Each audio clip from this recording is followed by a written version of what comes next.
When you're a writer, it's an ideal world. You can create anything that you want to. But that translation from the written page to reality, therein lies the nature of my job. My sole function in life is to make what George wants physically happen. One thing I knew from the beginning was that Anakin was from Tatooine.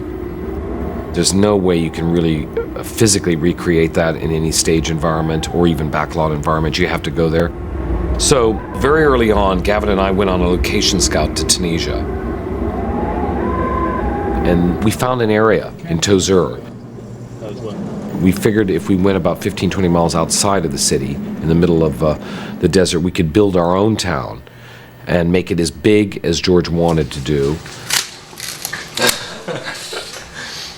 Okay, so these are all the pieces we get to play with.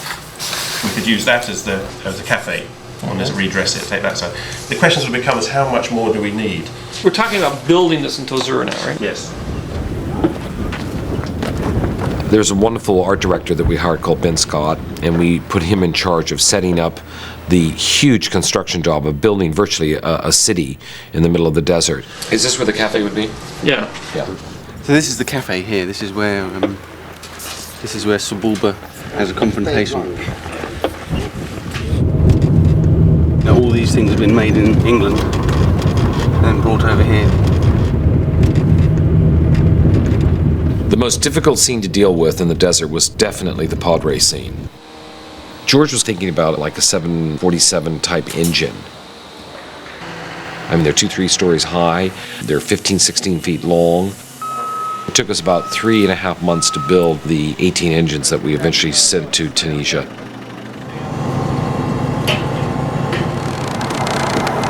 The movement of a crew to a location, it's like moving a small platoon across the desert. It's a campaign.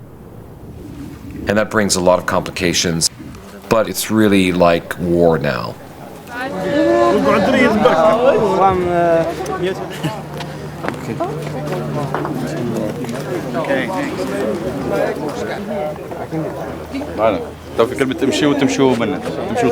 And turn over.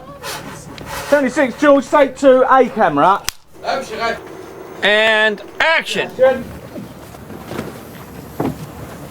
Shabba. It was 138, 140, 145 degrees every day. By 11 o'clock in the morning, you were so fried, you could barely think. By 1, you'd lost 3 or 4 pounds of weight. You feel like every bit of liquid in your body is boiling. Just tell everyone to look to see if they have water next to them. If they have water, it has to go.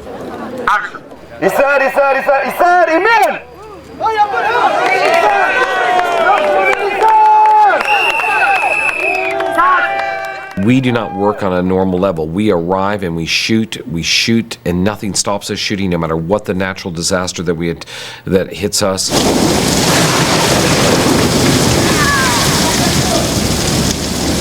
As we drove back to the hotel after our 3rd day of shooting, I saw some lightning in the far distance. I was kind of alarmed by the lightning, but I figured it would pass during the evening.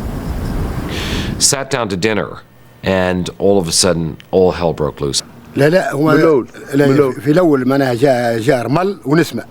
At the beginning, there were wind and the sand blew up. It's going to be very, very, very hot today. And we couldn't get radio contact with our security guards because they were holed up in the toilet. نحن تخبينا في التواليت معناها في التواليت كرمك الله. And they all ran to the toilet and they shut themselves in the toilet. I mean, the main thing here is not to have panic and everybody just to be running all over the place. I think we have to head up little teams of people and work methodically through it. It was devastating. You know, I figured maybe the tents would have been gone, but everything was gone. Let's get in here with Trish. Remove the wall from the roof. Push the roof into the middle with the poles and pull the wall off, and then you'll find your belongings underneath. You guys got the manpower though for the moment? Well, I think for the if we moment, get through yes, this, yeah. Okay.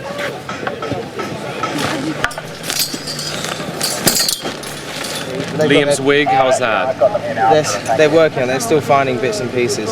All right. Moustaches and stuff. It's only one piece. No, it's not. The engine sets, look at that. That is grim. Is it okay? We have Anakin, the little boy. These are his engines, which play the most crucial part in the movie. Right. They're split in two, which doesn't look good.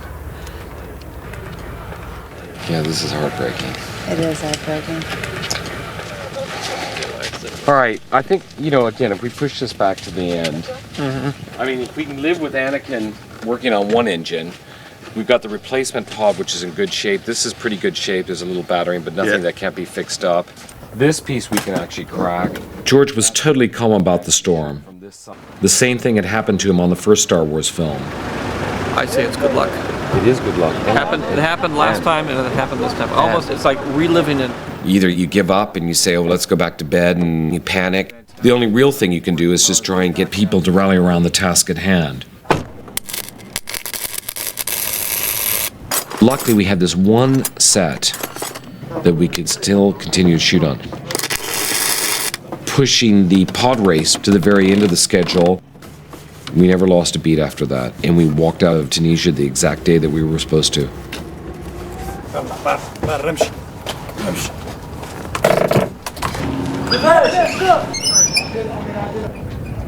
I love shooting on location. I mean, that's my favorite.